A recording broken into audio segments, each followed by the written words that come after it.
नमस्कार। नेपाल टेलिभिजन समाचारमा स्वागत छ। म श्वेता सिन्हा र म देवी सापकोटा। सुरुमा प्रमुख समाचार।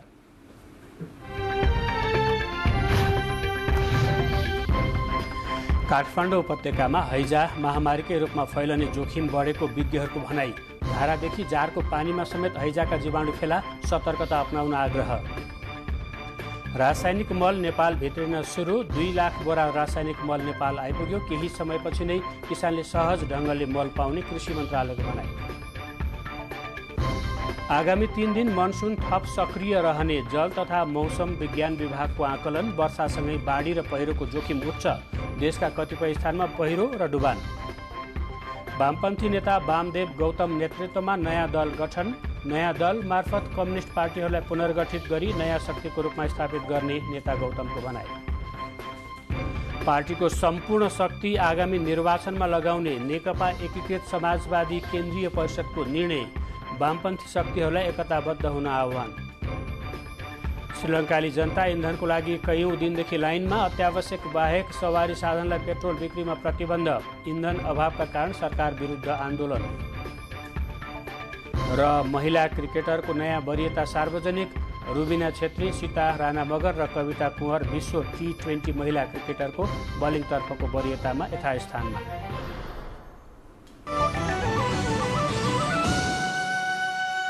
समाचार विस्तारमा। काठमाडौँ र ललितपुरका विभिन्न ठाउँमा हैजाका जीवाणु फेला परेको छ। ललितपुरको सानेपामा पनि एकजनामा हैजाको जीवाणु फेला परेपछि हैजा उपत्यकाभर नै फैलदो क्रममा रहेको विज्ञहरूले आकलन गरेका छन्। काठमाडौँको बागबजार, दिल्ली बजार, नैकाप, थानकोट, कपन, बुढा नीलकण्ठ, बालाजु, बोहराटार, बल्खोमा हैजाका जीवाणु फेला परेका छन्।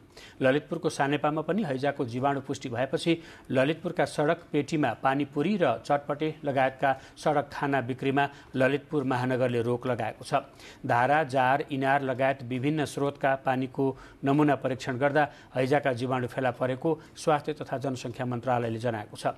खानपानको माध्यमबाट हैजाको जीवाणु मानिसको शरीरमा प्रवेश गर्ने भएकोले यसमा विशेष सावधानी अपनाउन विज्ञहरूले सचेत गराएका छन्। काठमाडौँको बागबजार क्षेत्रका एकै परिवारका 2 जनामा सुरुमा हैजा पुष्टि भएको थियो। यसैगरी काठमाडौँ महानगरपालिकाले आजदेखि खुल्ला सडकमा खानेकुरा बेच्न निषेध गरेको छ। हैजा नियन्त्रणका लागि भन्दै महानगरपालिकाले उक्त कदम चालेको जनाएको छ। पछिल्लो समय काठमाडौँ उपत्यकामा हैजाका बिरामी बढ्दै गएकोले काठमाडौँ महानगरपालिकाले पानी प्रयोग हुने खाद्य सामग्री बिक्री वितरणमा रोक लगाएको हो। आदेशको अवज्ञा गरे जरिवानासहित थप कारवाही गर्ने महानगरले चेतावनी दिएको छ। विभिन्न देशबाट आयात गरिएको रासायनिक मल नेपाल भित्रिन सुरु भएको छ। यसैबीच 2 लाख बोरा मल नेपाल आइपुगेको छ। त्यसमध्ये 1 लाख वितरण गरिसकिएको छ भने 1 लाख बोरा मल वितरण गर्ने प्रक्रियामा रहेको कृषि तथा पशुपन्छी विकास मन्त्रालयले जनाएको छ। असारको मध्यभागमा आइपुग्दा पनि किसानले अझै मल सहजताका साथ पाउन सकेका छैनन्। धान रोप्न मल चाहिन्छ, तर यो पालि मल बिना नै असार 15 धान दिवस मनाउनु पर्ने बाध्यता रहेको मल अभावले देखाउँछ। कृषि तथा पशुपक्षी विकास मन्त्रालयका अनुसार मुलुकमा 6 लाख मेट्रिक टन मल चाहिन्छ, तर सरकारले अहिले 2 लाख बोरा युरिया मात्रै आयात गरेको छ। 50,000 बोरा मल भन्सारको प्रक्रियामा रहेको र कलकत्तामा 20,000 टन DAP को लाइनमा रहेको मन्त्रालयले जनाएको छ। सरकारले स्टकमा रहेको मल समेत 7वटा प्रदेशलाई कोटा निर्धारण गरी पठाइसकेको छ। सरकारको निरन्तर प्रयासका बावजुद पनि केही दिन अझै किसानले मल पाउन कुर्नुपर्ने बाध्यता रहेको मन्त्रालयले जनाएको छ। हाम्रो निरन्तर प्रयासका बावजुद पनि अहिले हामीले पर्याप्त मात्रामा मल पुर्याउन सकेका छैनौँ र यो अभाव केही दिन अझै पनि रहन सक्ने अवस्था रहेको छ। र अहिले वीरगञ्जमा हामीसँग 2 लाख बोरा मल आइपुगेको छ युरिया, र जसमध्ये 1 लाख हामी वितरणमा गइसकेका छौँ भने 1 लाख बोरा वितरण हुने क्रममा छ भने 50,000 बोरा चाहिँ भन्सारको पारीपेटी रहेको छ। त्यो बिबिनी तयार हुने बित्तिकै त्यो पनि भित्रिन्छ। सरकारले मल आपूर्तिका लागि भारतसँग सम्झौता गरेको छ। आगामी 5 वर्षमा 5,65,000 मेट्रिक टन युरिया र 3,70,000 मेट्रिक टन DAP मल खरिद गर्न भारत सरकारसँग G2G भएको मन्त्रालयले जनाएको छ। अब सरकारले G2G मार्फत रासायनिक मल ल्याउन लागेको छ। भारतसँग सम्झौता भए अनुसार 15,000 मेट्रिक टन युरिया मल तत्काल ल्याउने तयारी रहेको मन्त्रालयले जानकारी दिएको छ। त्यस्तै तातोपानीमा भएको 400 मेट्रिक टन मल त्रिशुली र काभ्रेमा पठाइसकेको र 121 मेट्रिक टन मल काभ्रेमा वितरण भइसकेको मन्त्रालयले जनाएको छ। मनसुन सक्रिय भएसँगै देशभर धान रोपाई सुरु भइसकेको छ। मानवी बानिया, नेपाल टेलिभिजन, काठमाडौँ। किसानले मुख्य गरी बाली लगाउने समयमा बल्ल बल्ल मल पाउँदैछन् र अबको केही समयमा मल सहज रूपमा पाउने कृषि मन्त्रालयले जनाएको छ। तर यही बीचमा मनसुन सक्रिय भएर वर्षा र बाढीको प्रकोप देखिन थालेको छ। आगामी 3 दिन मनसुन थप सक्रिय रहने जल तथा मौसम विज्ञान विभागले जनाएको छ। वर्षाका कारण नेपालको पूर्वी भेगमा केही स्थान डुबानमा परेका छन् भने हवाई सेवा समेत प्रभावित भएको छ। यस वर्ष नियमित भन्दा बढी पानी पर्ने अनुमान गरेका मौसमविदले आगामी 3 दिन मनसुन थप सक्रिय रहने भन्दै विशेष सजगता अपनाउन आग्रह गरेका छन्। मंगलबारदेखि बिहिबारसम्म नै प्रदेश नम्बर 1 मधेस प्रदेश, बागमती प्रदेश, गण्डकी प्रदेश, लुम्बिनी प्रदेशका थोरै र सुदूरपश्चिम प्रदेश तथा कर्णाली प्रदेशका 1-2 स्थानमा अत्याधिक वर्षाको सम्भावना रहेको मौसम पूर्वानुमान महाशाखाले जनाएको छ।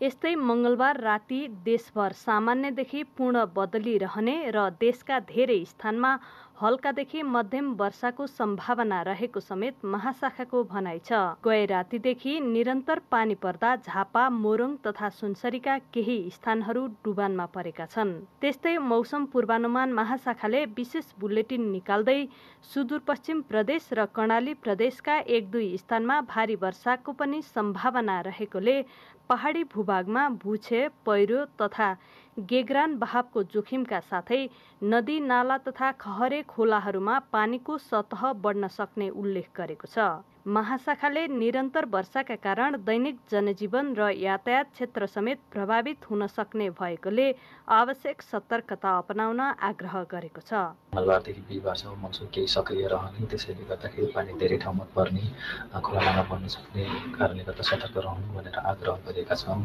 त्यसमा पनि बिहिबार चाहिँ गण्डकी, लुम्बिनी र सुदूरपश्चिम प्रदेशका धेरै स्थानमा हल्कादेखि मध्यम वर्षा र झरी पर्न सक्छ भने थोरै स्थानहरूमा ती प्रदेशका थोरै स्थानमा भारी वर्षाको पनि सम्भावना रहेको छ। त्यसैले बिहिबारसम्म चाहिँ मनसुन सक्रिय रहन्छ। नेपालमा सतर्क रहनुपर्छ। खोलानाला बढ्ने सम्भावना चाहिँ धेरै रहन्छ। साथै भिरालो जमिन पहिरोको सम्भावना रहन्छ। त्यसैले सबैले आफ्नो स्थानबाट चाहिँ सतर्क भएर पूर्व तयारी चाहिँ गर्नुपर्छ। सलोजा दाहाल, नेपाल टेलिभिजन, काठमाडौँ। उपत्यकामा हैजाको संक्रमणले महामारीको रूप लिन सक्ने विज्ञहरूले चेतावनी दिइरहेकै समयमा पछिल्लो केही दिनको तथ्याङ्कले नेपालमा कोरोना संक्रमितको संख्या पनि बढ्दो क्रममा रहेको देखाएको छ। यसैबीचमा नेपालमा पछिल्लो 24 घण्टामा 44 जनामा कोरोना भाइरस संक्रमण पुष्टि भएको छ। स्वास्थ्य तथा जनसङ्ख्या मन्त्रालयका अनुसार 1852 जनाको PCR परीक्षणमा 38 जना र 946 जनाको एन्टिजेन परीक्षणमा 6 जना गरी 44 जनामा संक्रमण पुष्टि भएको हो। पछिल्लो 24 घण्टामा कोरोनाबाट 17 जना संक्रमण मुक्त भएका छन् भने हाल देशभर 229 जना सक्रिय संक्रमितहरूको संख्या रहेको छ। समाचारहरू बाँकी नै छन्, एकैछिन विश्राम। विश्रामपछि समाचारमा स्वागत छ। नेकपा एमालेका तत्कालीन महासचिव जननेता मदन कुमार भण्डारीको 71औं जन्मजयन्ती आज विविध कार्यक्रम गरी मनाइएको छ। यसै अवसरमा राष्ट्रपति विद्यादेवी भण्डारीले आज राष्ट्रपति कार्यालय परिसरमा वृक्षारोपण गर्नुभएको छ। परिसरमा विभिन्न 150 जातका फलफुलका बिरुवा रोपिएको थियो। त्यसबखत राष्ट्रपतिका विज्ञ सल्लाहकारहरू, सचिवालय सदस्यहरू तथा राष्ट्रपति कार्यालयका सचिव लगायत अन्य व्यक्तिहरूले समेत वृक्षारोपण गर्नुभएको थियो। जनताको बहुदलीय जनवाद जबजको सिद्धान्त प्रतिपादन गर्नुभएका नेता भण्डारीको विक्रम सम्वत 2050 जेठ 3 गते चितवनको दासढुङ्गामा भएको जीव दुर्घटनामा संगठन विभाग प्रमुख जीवराज आश्रितसँगै निधन भएको थियो। भण्डारीको जन्मजयन्ती मनाउन नेकपा एमालेका जनसङ्गठनहरू र मदन भण्डारी फाउन्डेसनले यही असार 10 गतेदेखि 16 गतेसम्म सप्ताहव्यापी कार्यक्रम मनाउने तय गरेको छ। नेकपा एमालेका अध्यक्ष केपी शर्मा ओलीले मदन भण्डारीले प्रतिपादन गर्नुभएको जनताको बहुदलीय जनवादले नै नेपाली कम्युनिस्टमा विचारको सुरुवात भएको बताउनु भएको छ। स्वर्गीय मदन भण्डारीको 71औं जन्म जयन्तीको अवसरमा मदन भण्डारी फाउन्डेसनले काठमाडौँमा आज आयोजना गरेको कार्यक्रममा अध्यक्ष ओलीले स्वर्गीय नेता भण्डारीले देशको आवश्यकताका आधारमा जबजको प्रतिपादन गरेको बताउनुभयो। अध्यक्ष ओलीले देशका लागि उहाँले गर्नुभएको सङ्घर्षको प्रशंसा गर्नुभयो। परिणाम के हुनुपर्छ? अभियानहरू जीवनलाई परिवर्तन दिने खालका हुनुपर्छ। अभियान आफू अगाडि लागेर हुनुपर्छ। अभियान दृष्टान्त, नमुना, उदाहरण प्रस्तुत गरेर सञ्चालन गर्नु। कार्यक्रममा मदन भण्डारी राष्ट्रिय पुरस्कारबाट सोताङ अर्ग्यानिक कृषि फार्मका सञ्चालक कृष्ण राई र मदन भण्डारी रूपान्तरण नेतृत्व राष्ट्रिय पुरस्कारबाट ललितपुरको प्रेरणा महिला माध्यमिक विद्यालयका प्रभात चालिसे सम्मानित हुनुभएको छ।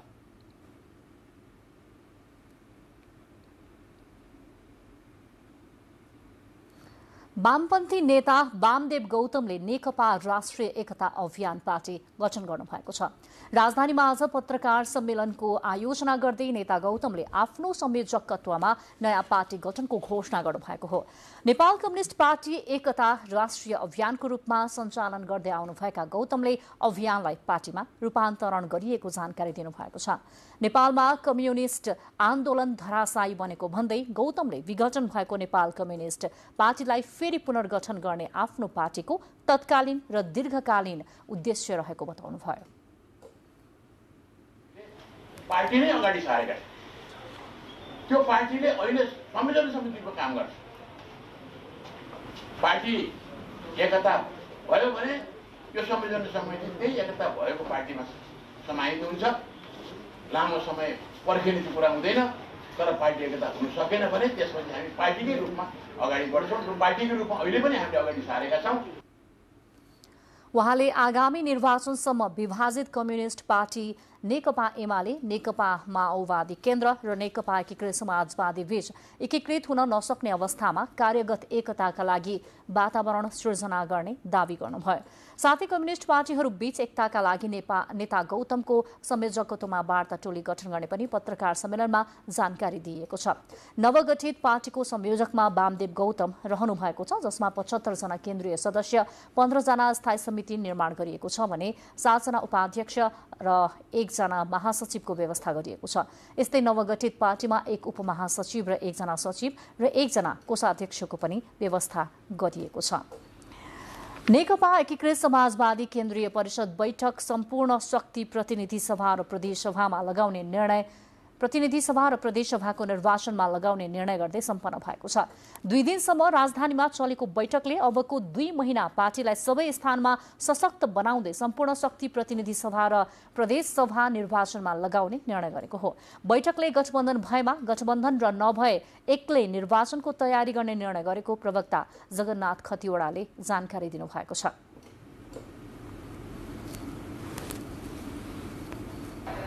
त्योभन्दा तल जाँदा अन्य 2 दलहरूले खास गरी हामीलाई कर्नरमा पार्ने, कमजोर बनाउन खोज्ने, निषेध गर्न खोज्ने र गरिएका सम्झौताहरूको पनि पालना नगर्ने, लिखित रूपमा गरिएका सम्झौताहरूलाई पनि उल्लङ्घन गर्ने जस्ता कामहरू भएको प्रति हामी निकै दुखी पनि छौँ। तर यसलाई करेक्सन गर्न सकिन्छ र गठबन्धनलाई यी सबै करेक्सन गरेर अगाडि बढाउनुपर्छ भन्ने कुरामा हामी प्रतिबद्ध पनि छौँ। परिषद बैठकले पार्टी संगठन निर्माण विशेष कार्ययोजना र आगामी संघीय तथा प्रदेश सभा निर्वाचनको तयारी योजनाहरू समेत पारित गरेको छ।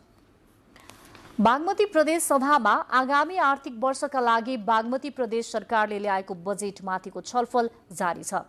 आजको बैठकमा 8 वटा मन्त्रालय अन्तर्गत गरिएको विनियोजनका बारेमा सांसदहरूले आफ्नो धारणा राख्नु भएको छ। प्रतिपक्षी दलका सांसदहरूले बजेट विनियोजनमा पक्षपात भएको, सार्वजनिक संस्था र नागरिकको आवश्यकता भन्दा पनि पहुँच हुनेहरूको पहलमा बढी बजेट पारिएको भन्दै विरोध गर्नुभयो। सम्पन्न भइसकेको आयोजनामा पनि 7 ठाउँमा बजेट पारिएको भन्दै सरकारको ध्यानाकर्षण गराउनु भएको छ। बजेटले शिक्षा स्वास्थ्यको क्षेत्रलाई उपेक्षा गरेको भन्दै बजेट निर्माण गर्दा आधारभूत विधिहरूको पालना नभएको सांसदहरूको गुनासो थियो।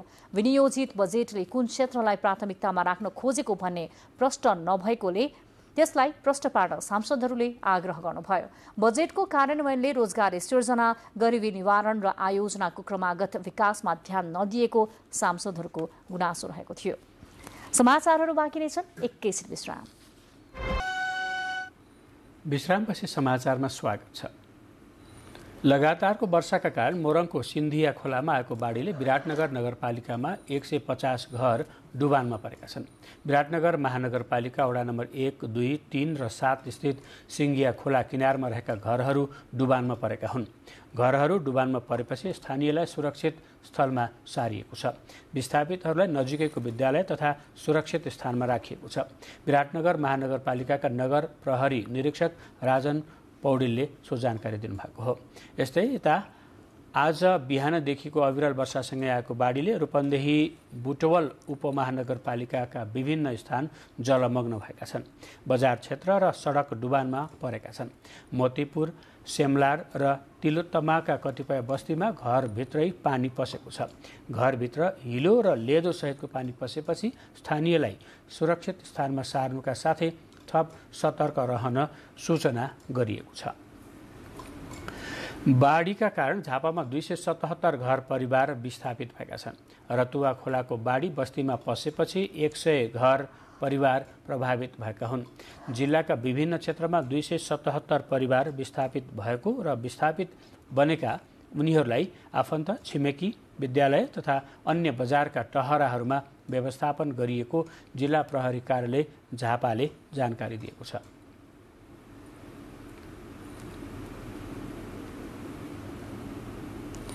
बागलुङ सडक मार्गमा पर्ने पोखराको मुख्य बजारसँग जोडिएको फिर्के खोलामाथि बन्ने पक्की पुल निर्माणको काम अलपत्र परेको छ।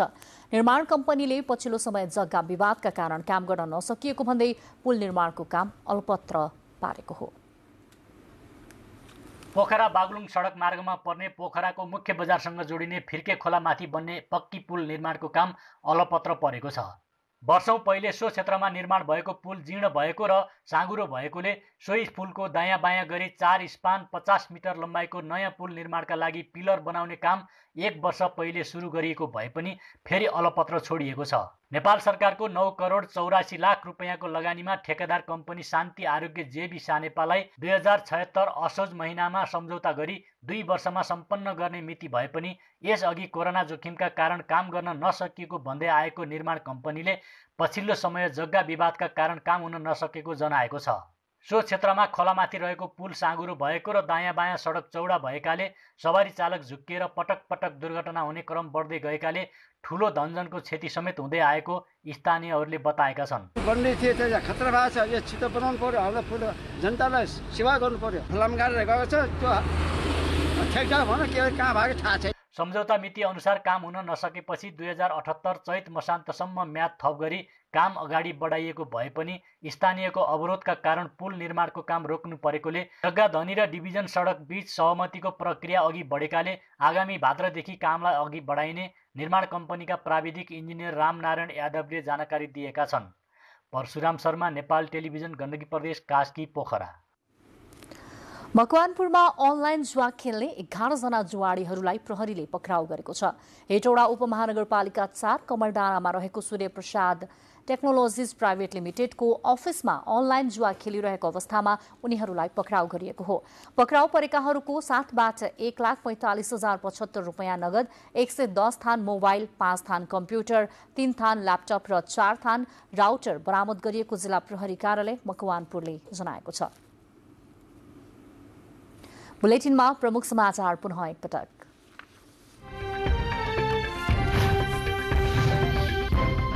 काठमाडौँ उपत्यकामा हैजा महामारीकै रूपमा फैलने जोखिम बढेको विज्ञहरूको भनाई। धारादेखि जारको पानीमा समेत हैजाका जीवाणु, सतर्कता अपनाउन आग्रह। रासायनिक मल नेपाल भित्रन सुरु, 2 लाख बोरा रासायनिक मल नेपाल आइपुग्यो। केही समयपछि नै किसानले सहज ढंगले मल पाउने कृषि मन्त्रालयको भनाई। आगामी 3 दिन मनसुन सक्रिय रहने जल तथा मौसम विज्ञान विभागको आंकलन। वर्षासँगै बाढी र पहिरोको जोखिम उच्च, देशका कतिपय स्थान पहिरो र डुबान। वामपन्थी नेता वामदेव गौतम नेतृत्वमा नयाँ दल गठन, नयाँ दल मार्फत कम्युनिस्ट पार्टीहरूलाई पुनर्गठित गरी नयाँ शक्तिको रूपमा स्थापित गर्ने नेता गौतमको भनाई। पार्टीको सम्पूर्ण शक्ति आगामी निर्वाचनमा लगाउने नेकपा एकीकृत समाजवादी केन्द्रीय परिषदको निर्णय, वामपन्थी शक्तिहरूलाई एकताबद्ध हुन आह्वान। श्रीलङ्काले जनता इन्धनको लागि कयौं दिनदेखि लाइनमा, अत्यावश्यक बाहेक सवारी साधनलाई पेट्रोल बिक्रीमा प्रतिबन्ध, इन्धन अभावका कारण सरकार विरुद्ध आन्दोलन। र महिला क्रिकेटरको नयाँ वरियता सार्वजनिक, रुबिना छेत्री, सीता राणा मगर र कविता कुँवर यथास्थानमा।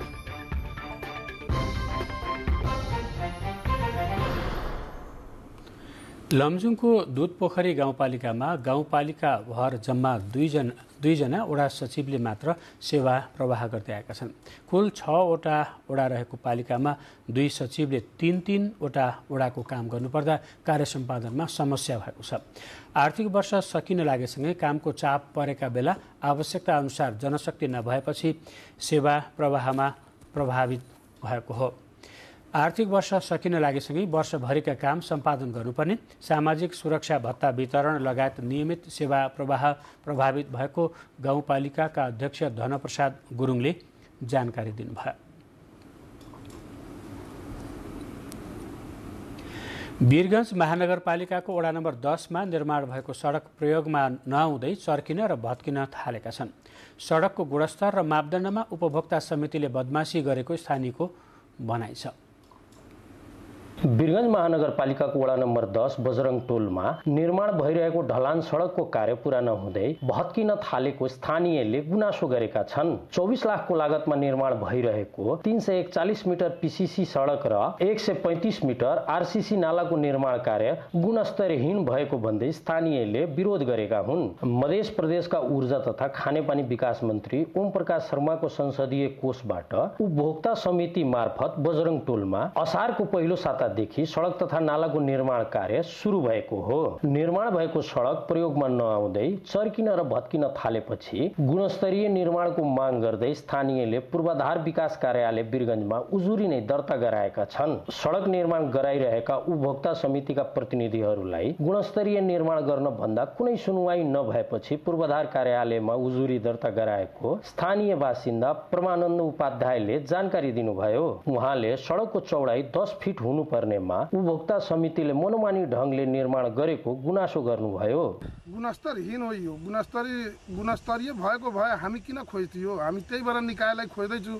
गुणस्तरहीन छ, रोड अहिले फुट्दैछ, न माटो छ यसमा न ग्रेभल छ। यसै विषयमा पूर्वाधार विकास कार्यालयका प्रमुख इन्जिनियर सञ्जय प्रसाद शाहसँग बुझ्दा उहाँले निर्माण कार्य विवादमा आएपछि स्थलगत अनुगमन गरेको र देखिएका गुणस्तरको समस्यालाई तत्काल सम्बोधन नगरे भुक्तानी नदिने उपभोक्ता समितिका प्रतिनिधिहरूलाई चेतावनी दिइएको जानकारी दिनुभयो। त्यसलाई हामीले उपभोक्ता समितिलाई तुरन्तै करेक्सन गर, नभए त्यो पार्टको हामी भुक्तानी दिँदैनौँ भनेर हामीले आदेशलाई गरिसकेको अवस्था छ। बजेट व्यवस्थापनकै लागि आर्थिक वर्षको अन्तिममा हुने गुणस्तरहीन निर्माणले राज्यमाथि अतिरिक्त आर्थिक भार मात्र थप्दैन, यसले राष्ट्र विकासको गतिलाई समेत बाधित गर्ने जानकारहरू बताउँछन्। विजय कुमार महतो, नेपाल टेलिभिजन, मध्य प्रदेश, पर्सा।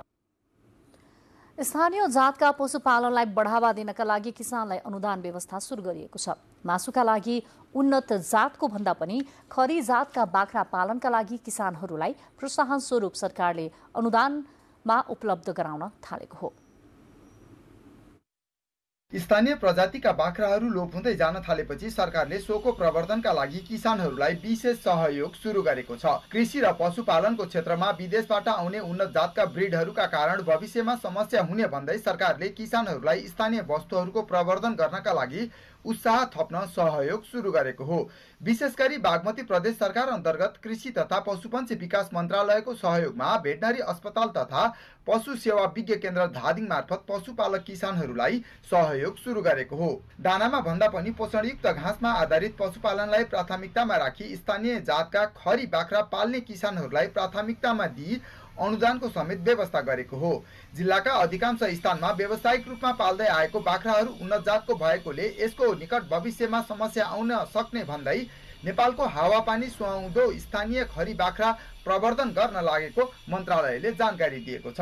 बोक्ने स्थानीय खरी बाख्रा संरक्षणका कार्यक्रमहरू पनि हाम्रो विशेष गरी ज्वालामुखी गाउँपालिका, नेत्रावती गाउँपालिका र गङ्गा जमुना गाउँपालिका तीनवटा गाउँपालिकामा हाम्रो यस खरी बाख्रा संरक्षणका कार्यक्रमहरू कार्यान्वयनकै चरणमा छन्। जिल्लाका 13 स्थानीय तह मध्ये 4वटा स्थानीय तहबाट यसको सुरुवात गरेको छ। धादिङमा वार्षिक रूपमा 2 अरब भन्दा धेरैको खसी बाख्रा मासुका लागि बिक्री गर्दै आएको छ। मासुका लागि व्यावसायिक रूपमा मात्रै सिद्धलेक, गङ्गा जमुना, नेत्रावती, थाक्रे गाउँपालिका लगायत धुनीबेसी र नीलकण्ठ नगरपालिकामा घाँसमा आधारित बाख्रा पालन गर्दै आएको छ। शिव सिलवाल, नेपाल टेलिभिजन, धादिङ। अब अन्तर्राष्ट्रिय समाचार। श्रीलङ्कामा इन्धनको चरम अभाव भएको छ। आर्थिक सङ्कटका कारण इन्धनको मौजदात सकिएको त्यहाँको सरकारले जनाएको छ। इन्धनका लागि जनताहरू कैयौं दिनदेखि लाइनमा बस्न बाध्य छन्। ग्यास अभावमा खाना पकाउन समस्या बेहोरिरहेका छन्। आर्थिक सङ्कट खेपिरहेको श्रीलङ्काले अत्यावश्यक बाहेक अन्य सवारी साधनलाई पेट्रोल बिक्री वितरण गर्नमा प्रतिबन्ध लगाएको छ।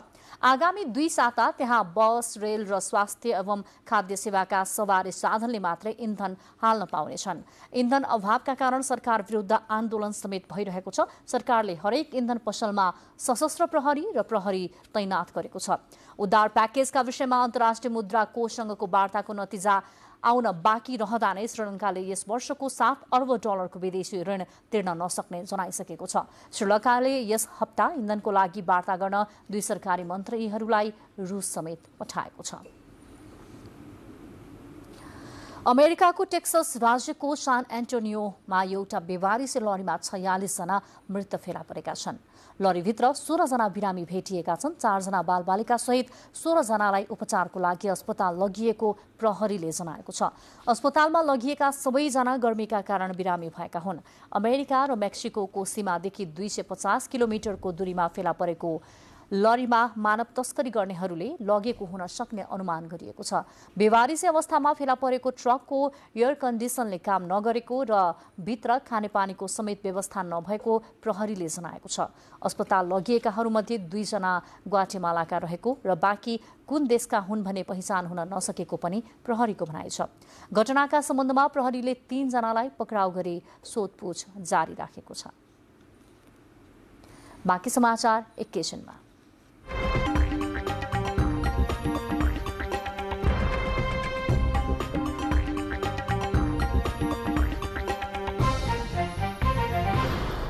अब आर्थिक समाचार।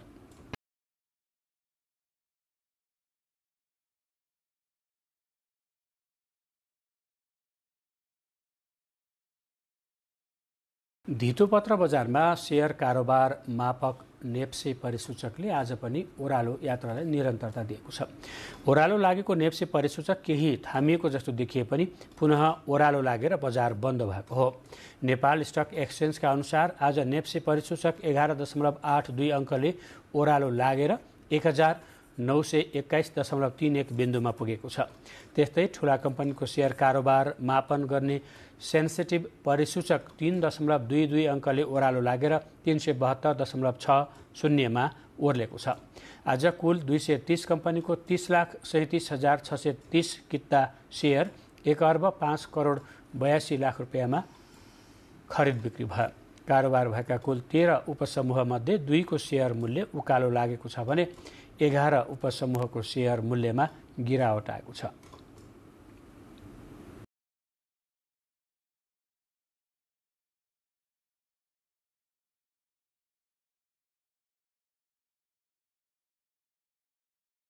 अब खेल समाचार।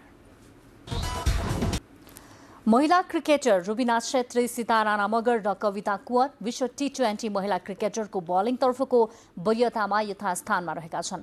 आज सार्वजनिक वरियता अनुसार 3 जना महिला क्रिकेटरको बलिङतर्फको वरियता यथावत रहेको हो। कविता 73औं स्थानमा कायम रहँदा सीता 80औं स्थानमा छिन्। कप्तानमा रुबिना छेत्री 81औं स्थानमा यथावत छिन्।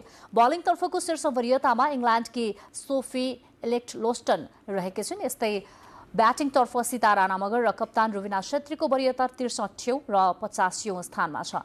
विकेट किपर ज्योति पाण्डे भने एक स्थान तल झर्दै 95औं स्थानमा रहेकी छिन्। गत साता मात्र नेपालको राष्ट्रिय महिला क्रिकेट टिमले एसीसी महिला टी20 च्याम्पियनशिप खेलेको थियो। प्रतियोगितामा नेपाल सेमिफाइनलसम्म पुगेको थियो। नेपालले गत जेठमा घरेलु भूमिमा युगान्डा विरुद्ध 5 खेलको टी20 सिरिज खेलेको थियो। सो सिरिज नेपालले 3-2 ले गुमाएको थियो।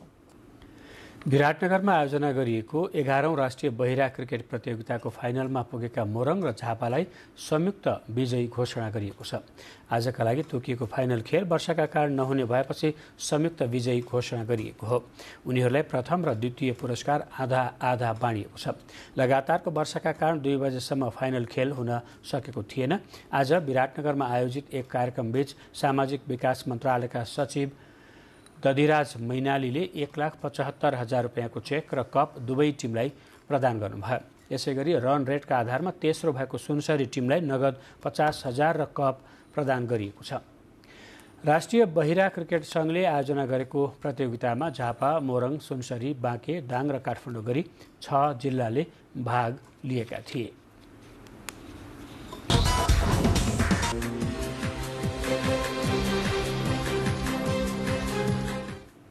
अब मौसम सम्बन्धी जानकारी। देशभर आज राति सामान्यदेखि पूर्ण बदली रही धेरै स्थानमा हल्कादेखि मध्यम वर्षा हुन सक्ने तथा प्रदेश नम्बर 1 मधेस, बागमती, गण्डकी र लुम्बिनी प्रदेशका थोरै स्थानमा भारी तथा 1-2 स्थानमा अझ भारी वर्षाको पनि सम्भावना रहेको मौसम पूर्वानुमान महाशाखाले जनाएको छ। साथै कर्णाली र सुदूरपश्चिम प्रदेशका 1-2 स्थानमा पनि भारी वर्षाको सम्भावना रहेको समेत विभागले जनाएको छ। काठमाडौँमा आज राति न्यूनतम तापक्रम 19 र 21 तथा भोलि दिउँसो अधिकतम तापक्रम 24 र 26 डिग्री सेल्सियस बीच रहने अनुमान गरिएको छ। अब मौसम सम्बन्धी थप विवरण।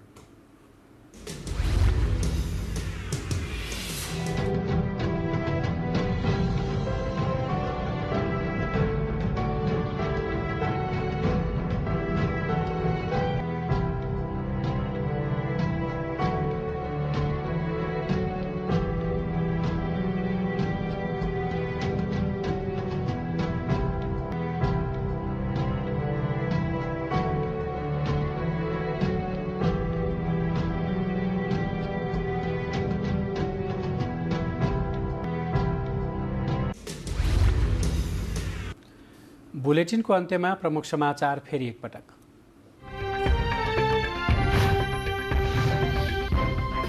काठमाडौँ उपत्यकामा हैजा महामारीका रूपमा फैलने जोखिम बढेको विज्ञहरूको भनाई। धारादेखि जारको पानीमा समेत हैजाका जीवाणु, सतर्कता अपनाउन आग्रह। रासायनिक मल नेपाल भित्रिन सुरु। 2 लाख बोरा रासायनिक मल नेपाल आइपुग्यो। केही समयपछि नै किसानले सहज ढङ्गले मल पाउने कृषि मन्त्रालयको भनाई।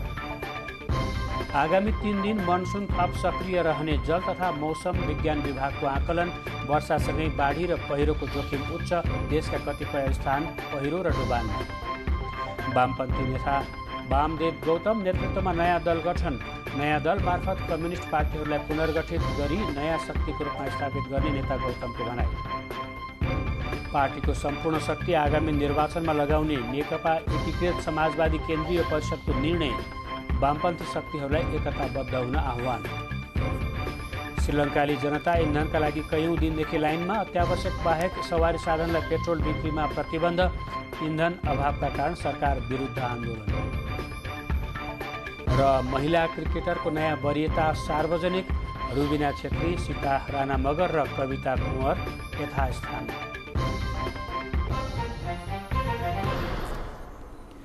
समाचारको सिलसिला अहिलेलाई यति नै। बिदा दिनुहोस्।